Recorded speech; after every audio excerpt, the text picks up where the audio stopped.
Okay, so welcome everybody to Tactics and Touchline YouTube. Today we are doing a new section that is Touchline Trends. And Touchline Trends, we are talking more about what is going on the football world as the Ballon d'Or candidates going forward. But there have been rumors about he needs to win everything before he gets into the Ballon d'Or conversation. So let's look at some of the new records he's been able to set. He's the first player in the Premier League history to register 50 plus goal contribution in 2 different seasons. He's the first player to score 25 goals and register 15 plus assists in a Premier League season. Scored and assisted in 11 Premier League games this season, the most by a player in a single season in all of European Big 5 leagues. Since Messi did that in Barcelona, Messi also did 11. And provided more assists in 2024-2025 than any other Liverpool player has in a single season, 16. Then first player in the Premier League history to score and assist in both games against reigning champions, that is Manchester City. First player in Europe top 5 leagues to directly be involved in 50 plus goals in all competitions in 2024. Isn't this a Ballon d'Or conversation? Isn't this a player who needs to be classified as the best player in the world? Because we've seen conversations about Salah, with Mbappe, Vinicius doing well. So if they are to win other competitions, they go ahead of Mohamed Salah.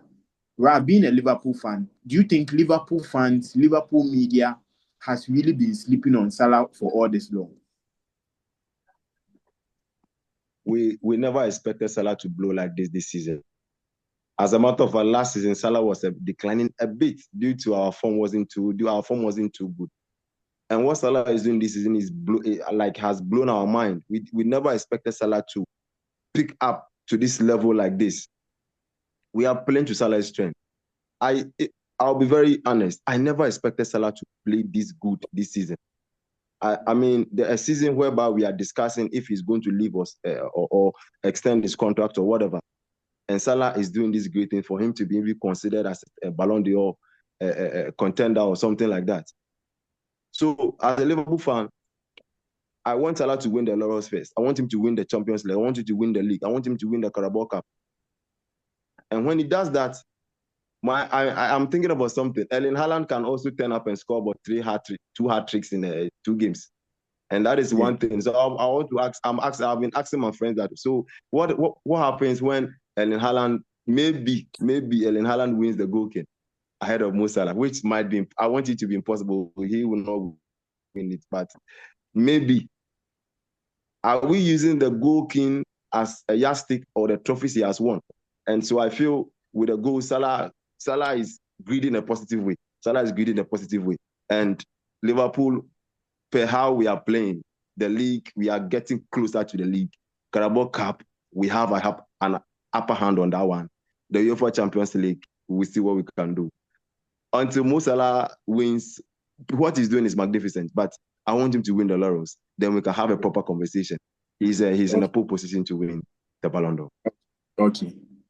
Prince, looking at Mohamed Salah, he's one player, I think, an Arsenal fan, you don't want to hear anything about Liverpool or Mohamed Salah because he's giving the numbers that is pulling your club far behind them. Do you think with this record he's been able to set, even if he doesn't win the Champions League, even if he doesn't win the AFCON, should he still be given the Ballon d'Or award? Yes, I think he stands a greater chance. For the records now, he stands a greater chance. But I have a problem with Liverpool. I think they need to push the guy with their media. They need to push the guy's influence. Sometimes it's not even about the player's performance, the team. That's why most players would like to go and play at Barcelona, go and play at Madrid, because in those teams, the media will push you. They have accounts that are on social media that will clearly push you there for you to realize that, because last season at this time, Jude Bellingham didn't have these numbers, but they were pushing Jude Bellingham's name.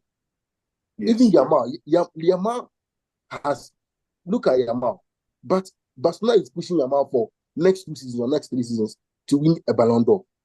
They are putting a guy on podcast. They are having people interviewing him. You get it. But you realize that Liverpool as a team doesn't have that media backup where they can push someone like Mo Salah. No. Rav is shaking his head, but I think what you are saying is also true because I'm very disappointed in Liverpool's media. Because why I'm saying that is that if you see the EPL in general, they are posting about Kopama. It's like if Kopama had something similar to this Salah numbers, he would have even won the Ballon d'Or before the competition. Because they are pushing now. Kopama is out of form. It's true. They are making conversations about he has created 40 chances and his teammates are missing the chances. But you don't get to see anything about Mohamed Salah. And is it because he's African? Yeah. Is it because he's not an English boy? Or is it because what at all is going on? So, Rav, I think the Liverpool media needs to do something about it. I don't know if Sam has something to add up. But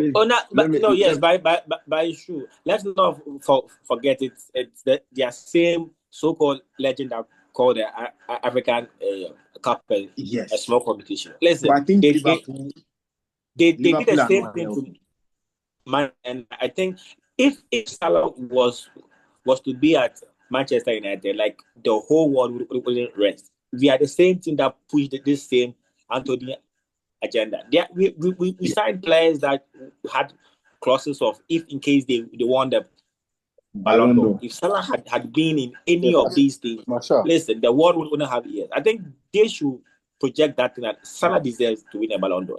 Last year, Brazil hasn't won any major trophy in years. Let's be serious. But Vinicius was in this conversation last year. For us to even call Rodrigo win as a scam. Listen, Salah has done enough. I don't think he has to prove to anyone that he deserves this. He has played for, I think, 3 years consecutively. I think, come on, we should put his name in this stage. Listen, Haaland just came from this team and started playing EPL, and we are all shouting and saying he deserves it. Same as Foden, even at a point in time where we've been saying Foden deserves Ballon d'Or, and it was Foden. This is Foden. You get what I'm saying? I think Salah has done enough. Let's not say yes. No, he deserves.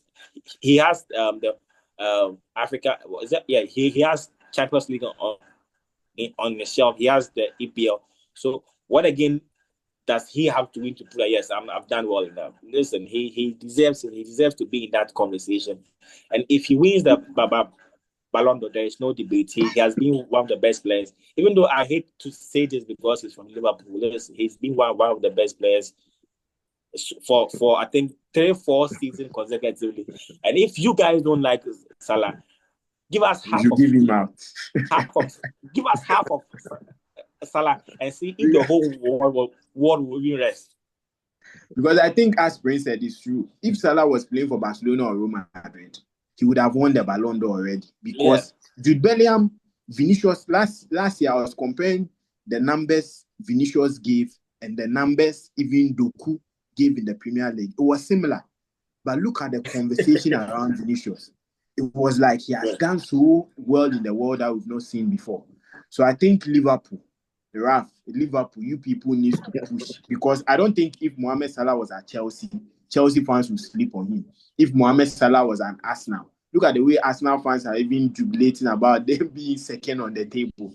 And if Mohamed Salah was at Man United, I don't think Man United will sleep on him. So I think Liverpool in general needs to, because the English media would never talk about Salah. That is the truth. They wish Saka, Phil Foden, Kopama are doing these numbers. And they would have been, see how Kopama has been getting a lot of exposure. So I think Liverpool needs to do that. Because he's an Benedict, let me come in. Okay. I think Benedict, let me come in some more. Please, because Liverpool is trying, we are trying our best to push Mo Salah. I don't know if you follow our portals or our handles. Liverpool is pushing Mo Salah, but not with the Ballon d'Or, as you are saying, and I agree with you, not with the Ballon d'Or tag. But we are pushing Mo Salah whenever he scores. They're rather pushing him with his contract extension and exactly. Yes, the only problem I'm having with Liverpool is that the contract issue has become a problem. Appreciate the guy, then he will sign. You can't just treat him anyhow and you expect to sign. But you see, in pushing Mo Salah to win the Ballon d'Or, it's not solely on Liverpool's shoulders. We need a CAF to also help in pushing that. We need the African continent to also help us in pushing that. Vinicius Junior being touted to win the Ballon d'Or, not only the Spanish media, shoulders on Liverpool solely. We need everybody on. We need a Premiership. We need the EPL. We need the African continent. We need, even if you don't support Liverpool, this is an African player being projected to win the Ballon d'Or. Something that has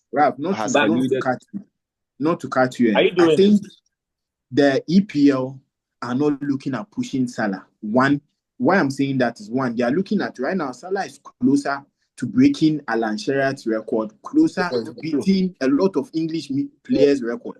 So with the English media, I think they are looking at even Salah leaving Liverpool. Because if he leaves, he doesn't get to break this record. But if he stays, meaning he's getting to break the record. Because we've seen times in the Spanish La Liga where Messi's contract ended, and even the Spanish FA was trying to get ways and means of Barca renewing the contract. But it got some time, it got out of hand, they couldn't do anything. And I think that is what the English media need to do, the English FA needs to do. But they are looking at this person is coming from Africa. We don't want him to be leading records where in some 10 years to come, who is the top scorer, Salah? Who is the top assist, Salah? Who is this Salah? Who is this Salah? And that is what they are looking at. But I'm also disappointed in them because we've seen scenarios where big players, right now, if Chelsea are not to qualify for the Champions League, next season, Kopama would like to move because he's looking at also aiming for the Ballon d'Or. And we've seen players playing for teams in England and their aim is to play in the Spanish La Liga. Hazard left Chelsea to play at Real Madrid, all based on to win the Ballon d'Or. So if Rodri has won the Ballon d'Or in recent times, why isn't the England media, the Liverpool media, pushing for Salah to also win it? Because if Salah is also to win the Ballon d'Or, meaning on 2 consecutive times, the EPL has players winning the Ballon d'Or and the FIFA best or whatsoever. And it will sell, but it all starts from one, Liverpool trying to push the agenda. 2, CAF, and even African journalists. Sometimes I'm also disappointed in African journalists because they go into voting scheme and they go and look at Messi and vote for Messi and leave African players there. We've seen a season where Mahrez won AFCON, won treble with Manchester City, did everything with Manchester City, but he wasn't even among the first 5 because African journalists went there and voted for Neymar, Messi, and co. And I think that is one thing, but it needs to start from Liverpool. Liverpool needs to renew his contract at all costs. You're a Liverpool fan, and I don't think you'll be happy if Liverpool are to lose Salah next season. Yes. So I think it should start from your side. We need to push this agenda. That is 100%. What you have said is true. Liverpool has to push. Liverpool has to do better. Liverpool has to do everything possible for Mo Salah to stay. There's nothing more for me to say. I mean, what you've said it all. You've said it all. But in terms of the media hype and all, I mean, Rodri didn't get this sort of hype from the section of the Man City team or whatever, but he was able to win it. So I think even Mo Salah has made a bigger and a better name than Rodri. So as I'm saying, we need him. Yes, we need him to just win some trophies and then add to his cabinet, and then we are good to go. But what you said is very true. Liverpool has to do better in terms of pushing Mo Salah for the Ballon d'Or. Yeah. Sam, do you think the FA, the English media also have to do better? Because we have seen, I'm a Chelsea fan, but sometimes I sit down and look at the way the media are pushing Kopama. It's like he's doing extraordinary, though he's doing well, but they are pushing Kopama to the extent of if he gets to score a goal, they are bringing stats that he has broken, that shows that he's there. And if, let's say, Chelsea were to compete for the Premier League this season, I think by now, the English media would have posted Kopama winning the Ballon d'Or. Do you think sometimes the FA, the media, as I said, if Salah is to win the next Ballon d'Or, it gives that exposure that if any player wants to win the Ballon d'Or, they need to come to the Premier League. Do you think the FA needs to put in more than just trying to hype only English players? I think the FA has this agenda that they have been trying to project for years, and it's still not working. There's the same FA that has issues with Man U sanctioning Sancho and Rashford, and it's clear because they are not playing well. I think it's I don't know if it's an African target narrative or something like that, but they want to they praise their own and they find ways to find petty mistakes in African players when they need to shine. And it comes down to what we were even discussing earlier.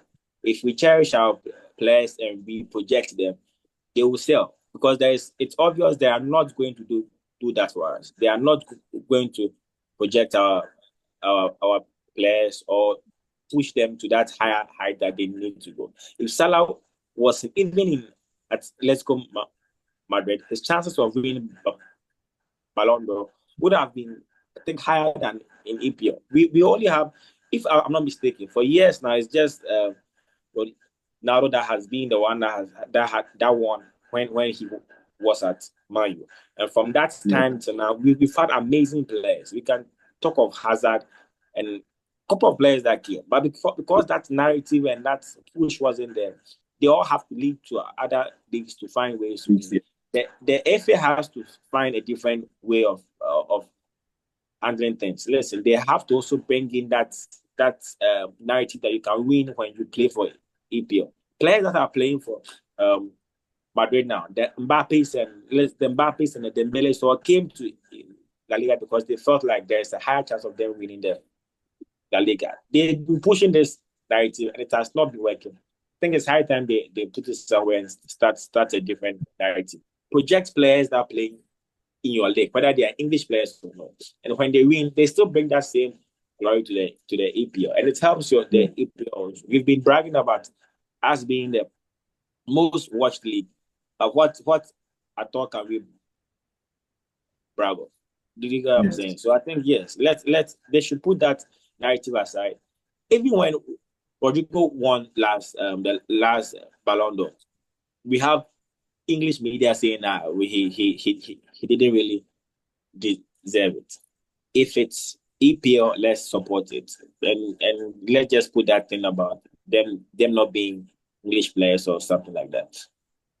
Okay. So before we go to the end of the show, I think today we have an Arsenal fan in Prince, Liverpool fan Raf, and a Man United fan in Sam, and I'm also a Chelsea fan. So I think we have every major club here. So let's do a little discussion about the EPL. Raf, now you people are 13 points ahead of Arsenal.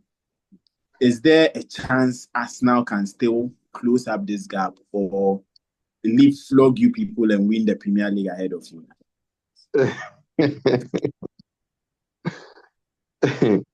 I'm even happy. Charlie, the Arsenal is in Liverpool. I'm happy. I would have been worried if it was Pep Guardiola. Yes. That guy is a demon. So meaning you are not scared of Arsenal behind you, but if it was Manchester City, you would have been worried. As if Pep is a demon. 97, 98, 97. Charlie, he made Klopp run away from the league. He's a Klopp can't. But do you think Ancelotti this season, as of now, he has just lost one game. Do you think next season, he adding more players, would it be a problem to him, or it to be more successful? I think he has lost 2 games. No, in England, he has lost only one. The EPL, he just lost 1 game. Okay. To Nottingham. Champions League, lost twice. PSV. The question is that, the point here is that next season, one Dutch journalist wrote something. He said, I don't want to be too joyous on Ancelotti, but I just want to take my time. He said, next season is when Ancelotti himself will bring in his own players. That is when he's going to integrate them properly. These are not his setup. That's one thing I'm happy about.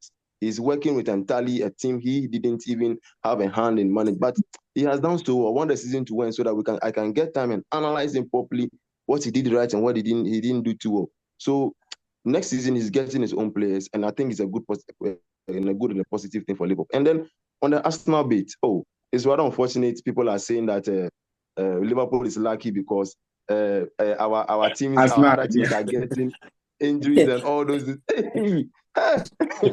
But let me ask you a question. If between Chelsea and Arsenal, and with a title race, Chelsea or Arsenal behind you, which of these two teams would you have been scared about, especially with the squad and also with the with the head coaches and everything behind them. Hey, if it was Chelsea under some managers, I would be a bit scared. But Maresca, he doesn't have that aura around him. It will take time more. But if it was another manager, you know, I don't want to talk about Pep. Pep has really disturbed us. But the Arsenal team, per their injury records, they are having a lot of injury problems. And that is what is creating problems for them. But I think they will do well, hopefully, next season. But for now, let's see how they will go. They are playing Man United next. And I'm not sure they can win. Amorim is wounded. Amorim is really, really wounded. He came to the league. He thinks everything will go smoothly for him. And Charlie, he's suffering. Oblefa.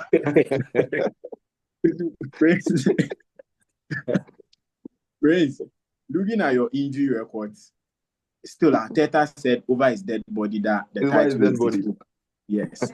And do you think still you believe in Arteta that over his dead body the title race is over? You can go to the end of the season and you prove something to Arteta is just fooling with the fans, but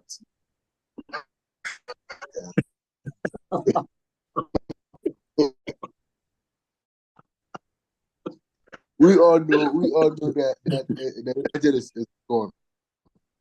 But I really don't blame Arteta too much. We are injured. It's so sad. And someone like Odegaard coming back from injury and this form as it's our back line is even our central defenders are okay. We really don't have central defenders. Our CB, we aside Gabriel and Saliba, we don't have a backup for them. We would have to rather get Kiwo and Timber to come and play those positions. So to have them being fit and having Partey fit for the season, for the whole season, it's good. But honestly, I also feel like we need to buy more. We need to get bench. You get it. We need to get bench. Bringing someone like Sterling didn't make sense to me. You get it. Bringing Sterling, bringing some players. I just don't get it. Why someone who wants to win an EPL is going for Sterling as a backup? I just didn't understand. So honestly, no, but on experience wise, I think bringing in Sterling was something that was good. Yes, because I think he has the experience in winning the league and a whole lot of things. But Sterling now is like a Sterling on his retirement period. Sterling he can't really add to the team. If you consider you start learning Arabic, you just consider going to Saudi, because honestly, he's too weak. And because when he came in, people were complaining that he's not being given the chances to play. And Gabriel Jesus got hurt out of the season. And else, Saka got injured. You bring this guy in, and there's something else. I'm like, So honestly, as Arteta needs to have a reorientation of the team. He's just one stubborn coach. He's just like Pep used to be. Pep had this same issue about his own ideas. He didn't need a striker until he realized that he needed Haaland to win the Champions League. You get it? We need a target man. We need a poacher in that box. Someone who commands that fear to defenders. Because you can't be playing against someone like Van Dijk, Konate, these strong defenders, and it's honestly, I'm not happy. People are just laughing at us every season. We've now become like Netflix. We just it's serious. It's sad. It's really sad. I think the other person who is not also happy is Sam, looking at Man United and Ruben Amorim. Sam, do you still believe like Ruben Amorim can next season do something good for Man United? Because me personally, I feel a coach, at least if the players are no good, at least the coach should be able to put some stand, make sure the club gets a good position. But it's like now the excuses has been more of the players are no good. I'm forcing them to play so that you people get to see the bad ones out of them. Then next season we take them off. But Man United are closer now to relegation than even closer to the 10th position, which is a big problem because Man United in the Premier League adds a lot to the league. Man, we don't want to see Man United battling relegation at the end of the season. So do you think Ruben Amorim coming in has done a big mistake trying to force the players to play a system they are not used to? And after this 2 months, what at all is he teaching these players they are not even getting used to the basics?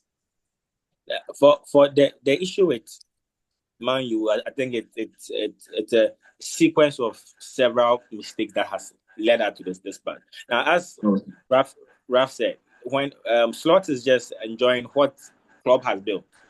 Yes. Now, Man U has had about 4 or 5 changes of managers, and these managers all had a different style of playing. And Man U, they bought these players to fit in the system the managers brought. So when Ten Hag came, he brought in players to fit his system. Then he left, and these players are still there, same as Mourinho did, Ole did, and the previous managers also. So it's as if we have different players with different style of play, and all trying to fit into a new system. I think we should give the coach time. That's what personally I think. I think the changes has been too much. If Ruben comes in and buy 2 or 3 or 4 players to fit in his system, and we change him again and bring a different coach that has a different system also, it changes. It makes the whole thing hard to comprehend. Let's take Chelsea. I think Chelsea did something really good this season. The issue was the thing is they had a system, and they brought a manager in to fit that system. Same as Slot, they had a system, and they brought a manager in to fit in that system. Yes. Not to change it, but to just improve on system. With Ruben, it's a different system altogether. We are now playing 3 at the back and 4. I think if we give the coach time, let's give the coach, I think, 2 or 3 seasons to build his own team, and let's see what he'll do. Ferguson had time. That's what we just fit in the loopholes, not to change any system. We've been changing managers and changing systems for so long that now we have players that can't even fit into the manager system. But don't you think now social media has also given a lot of pressure to coaches and owners? Because in Ferguson's time, there wasn't social media, but now if Man United is losing, you go on your status and you see someone tagging you on a particular post, laughing at you, and it makes you feel like the club needs to work now.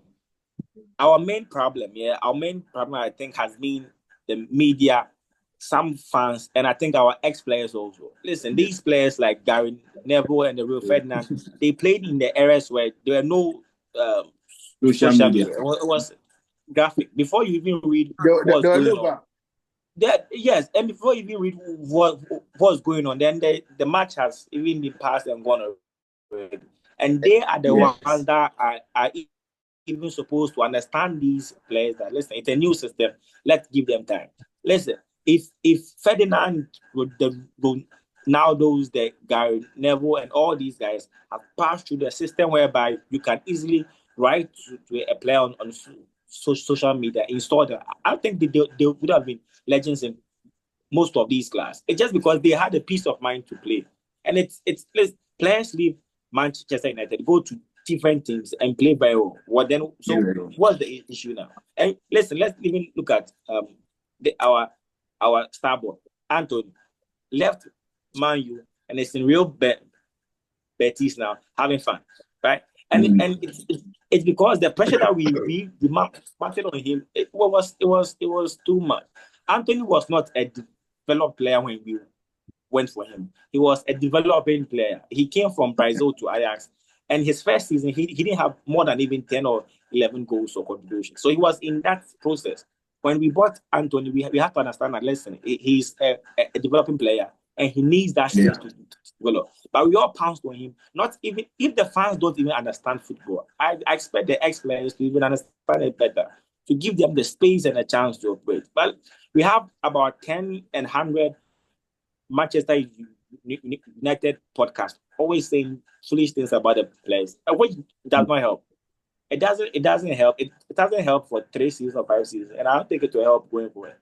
The ex-players should learn how to keep quiet and allow the players to play, and they should also get off social media and just focus on the pitch. We are going through a lot right now, but I think we will bounce back. We are not like Arsenal. Arsenal is just let's be frank. Listen, let's be honest. Yeah, Arsenal is just enjoying Manchester United and Chelsea's bad run, and we've had that one. I think yes. Yeah, if Manchester United and Chelsea were in their top form, Arsenal would have been 5th and 6th. Arsenal would be here. Yes, they are just enjoying us having a bad spell, and they are not capitalizing on it. You've had about 4 or 3 seasons to win a trophy, and you just keep coming back with same excuses about injury and injury. We all have injuries. The way Prince is looking at you there, Prince should just accept the fact that listen, they are not going to win any trophy this season. You can add next season. No, they have the Champions League. We are in the Champions League. They can win the Champions League. We are in the Champions League. Let's be honest. You are just there for vibes. You will still lead the Champions League. They are winning the Champions League. It's just vibes. It's just to make the table complete. You come back and still do the same issues about injuries and stuff. I wish if Arsenal, the ball Arsenal are playing, I wish they could win at least 1 trophy, to at least to make everything feel like they've tried. But the Arsenal fans, the conversation they will be having, that makes you feel like you should pray against them winning anything. If Arsenal are to win the Champions League this season, I think in the next two seasons, no English club will rest. True. Listen, Man U fans are loud. We know we are very loud, right? But Arsenal fans live in a different world altogether. Like it's a different world for Arsenal altogether.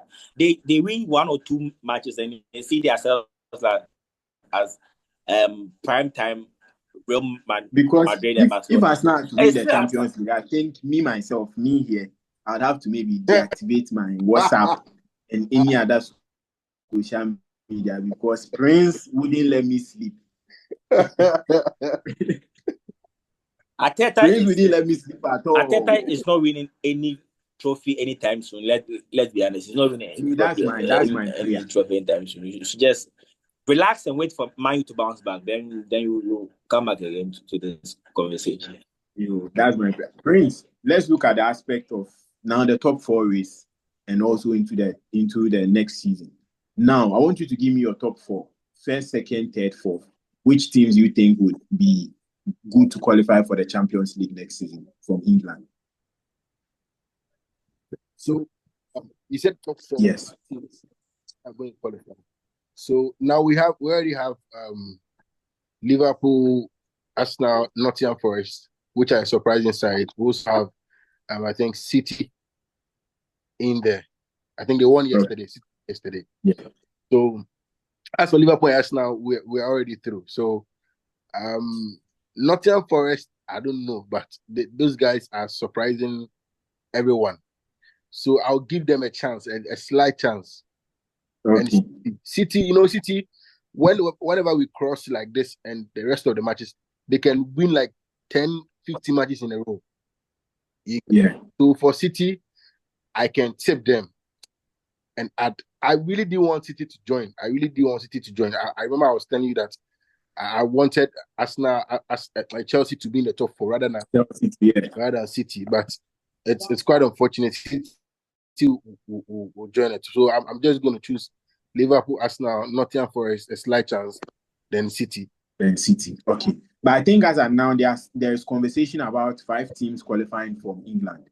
So meaning there will be 5 teams in the Champions League from England, depending on how the FA Cup gets to go. So maybe you can add which Okay. team you think would qualify with Man City? Maybe a Newcastle or maybe Chelsea. Okay. Or Chelsea, yeah. I think now you are the champions elect in the Premier League. Champions elect in the Premier League. So which other 4 teams do you think will join Liverpool in the next season Champions League? Some years back, I would have been planning to see if Liverpool can qualify for the top 4 or be in the Champions League spot. Today I'm the champion elect.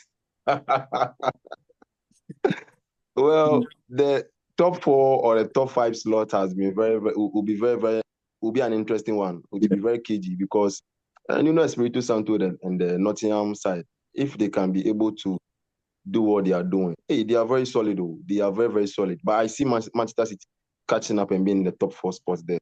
And I also think Chelsea will edge Nottingham Forest a bit because Nottingham might not be able to have that finishing, powers or finishing edge to be able to make it into the top 4. So I think Chelsea, if they do their things right from now up to the time the season will end, they can be able to. So I tip Liverpool, Arsenal, Man City, and Chelsea. We have 9 or 10 matches left. 10. Yes. Liverpool has 10 matches, but the remaining teams have 11. 11. Okay. Yes. So I think Liverpool, Arsenal, Man City, and Chelsea. Okay. And if we have a top 5, Nottingham Forest will be there. Nottingham Forest. Okay, Sam. We shouldn't have even been asking you because you are not part of the top 4 race.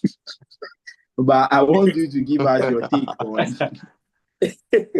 want us to give us your take on which teams you think would help, especially if England are to get more slots in the Champions League. They need to go in next season and also perform well, like the way Liverpool and Man United at least did in the Champions League and also the Europa. So which teams do you tip for the top 5 in the Premier League? I think one thing that makes this league very interesting is the surprise factors that comes with each and every season. I think Nottingham will definitely be in the top 4. I think they deserve to be in it. So Liverpool, in as much as it hurts me to say this, they'll take the trophy. So Liverpool first. I think Arsenal will be in there as usual for vibes. Nottingham will be in. Then I think City will make it through to the top 4. Then Chelsea can join them. Chelsea can join them if they feel like, because for them to I don't be there. I think for me, Newcastle is also playing very well though. Yes, it has. So I'm saying for Chelsea, you can't really tell. You can't really tell the Chelsea that will come up next. Will come up, you can also. But I think yes, Chelsea will sail through to the top 5. If 5 teams have to qualify. Okay, so with me, I think the Liverpool are the champions with how things are going. They're the champions. I'm not seeing them losing at least 2 games before the end of the season. So they will surely be champions. I think Arsenal, depending on how available Saka may come during the close part of the season, if we don't get to see Saka, I think they may even lose their second spot position because now things are getting difficult. Their next 2 games, they are playing Man United. They are playing Chelsea, and they have some difficult games coming up. And in their last 2 games, they've not scored a goal. So it shows that attacking-wise, they're having a lot of problems, which can worry them. Yeah. Nottingham Forest is doing well, but I think they would maybe get a fit spot. They would either be battling the fit spot with either Chelsea or Newcastle. So that is, for me, that is what I see. But I think the EPL always gives us that excitement. They gives us that particular thing we need. And we'll be looking forward to, at the end of the season, to see what Arsenal may also look at adding in the transfer. Because I think if Arteta can't add more players next season, the Arsenal fans will be now looking at letting him go, because it can't happen continuously for so long, like 4 seasons in a row. It's like you're always being second behind. And Arsenal needs to at least prove a point this season. This season, I think they'll be padding because of the injury that are in. But I think next season, they need to at least prove a point. So thank you all for joining the show. You made the show very exciting, giving us a lot about your clubs and also in-depth on the Mourinho, we looked at the CAF issue, and I'm looking at we can come back again and join maybe next week, looking at other trending news and look at what we'll be touching on. So thank you, Prince. This was your first time joining us. Thank you, Sam. Also your first time. Ralph has been an old customer and helping the team. So I thank you all for joining. And we are looking at next week. We can also meet again and have a little discussion on what is going on around the world of football. This is Touchline Trends, and we'll be giving you the latest trends on the market. So thank you all. Thank you too. Thank you. Thank you. All right, thank Bye. you. Bye. Bye.